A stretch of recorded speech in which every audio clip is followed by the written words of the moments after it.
Radical acceptance is a term that I'm hearing more frequently today, and I would say that is the mindset that I adopted about 12 years ago.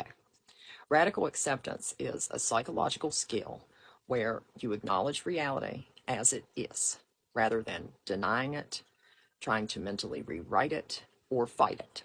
Acceptance does not mean approval, it doesn't mean liking a situation, and it doesn't mean that you think things are fair. It means stopping the internal war. It means replacing "this shouldn't be happening" with "this is happening, and I will respond from reality," rather than resistance. Radical acceptance recognizes that more suffering is created by mental resistance. Pain is an inevitable part of this life.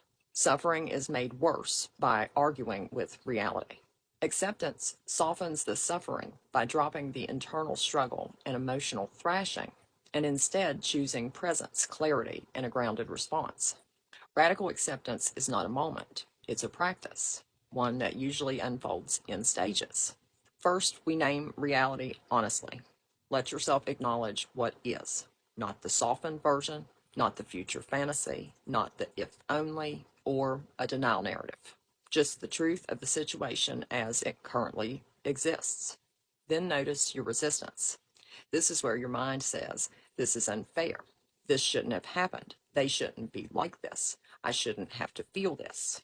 You notice it with compassion rather than fighting it, and you shift into willingness. This is the inner posture of saying, "I don't like this. I wouldn't have chosen it. But it is happening, and I will respond from reality, not fantasy." Sometimes this includes deep breaths or self-soothing to help the nervous system settle enough to accept what's real. Acceptance creates clarity. Once you stop fighting what exists, you can make decisions out of truth instead of denial, fear, or anger. You can choose action from reality rather than resistance. Radical acceptance often needs to be practiced again and again and again. It can be messy. Sometimes you accept things in the morning, rage again at night, and then you're okay again before bed. This is totally normal. Radical acceptance can be applied to every facet of reality, such as accepting someone that you love will never be the person that you need them to be or who you thought they were, accepting that a relationship is over even if you wish it weren't, accepting past events that cannot be undone, accepting chronic illness, disability, aging, loss, or a life circumstance you didn't choose, accepting that healing takes time and that you cannot rush transformation. Radical acceptance also includes accepting such truths as they are emotionally immature and may never become the parent I needed. I cannot control them. I can only set my boundaries. This person is unsafe for me, even if I wish it weren't true.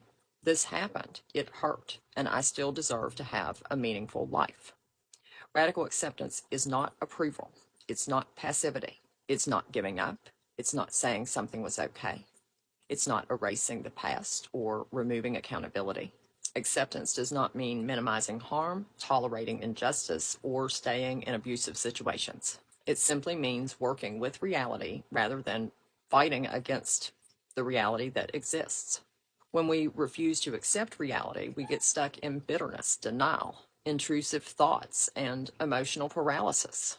Radical acceptance frees up energy that was being used to fight what can't be undone. It allows grief to move, emotions to process, and clarity to emerge. From acceptance, self-respect strengthens. Boundaries become clearer. Choices become grounded. Healing becomes possible. Radical acceptance often feels like grief, relief, and truth all at once. It can be very heavy, yet liberating at the same time. It is what it is. Oh well, we'll deal with it. Have a good day.